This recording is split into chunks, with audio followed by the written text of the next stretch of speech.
அஸ்ஸலாமு அலைக்கும் அன்பான உறவுகளே, நீங்கள் கேட்டுக்கொண்டிருப்பது அல் ஜஸீரா எஃப்எம். இந்த காணொளியில் இருக்கும் பெரியவர் தனது வீட்டை விற்றுவிட்டு புனித மக்கா ஹரமுக்கு வந்திருக்கிறார், புனித யாத்திரையை மேற்கொள்வதற்காக வேண்டி. சுபஹானல்லாஹ். இந்த வீடியோவை எடுக்கும் சகோதரர் கேட்கிறார், நீங்கள் ஏன் உங்கள் வீட்டை விற்றீர்கள் என்று. அதற்கு அந்த முதியவர் கூறுகிறார், நான் புனித மக்காவை யாத்திரை செய்ய நினைத்தேன். என் வீட்டை விற்றதால் தான் இங்கு வர முடிந்தது.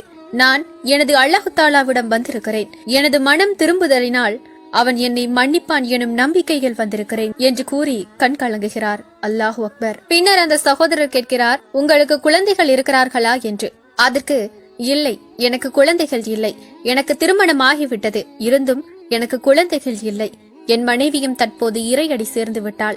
அல்லாஹு தாலா தான் அவள் மீது கருணை காட்டி அவளை பொருந்திக் கொள்ள வேண்டும் என்று கூறுகிறார். சுபஹானல்லாஹ்.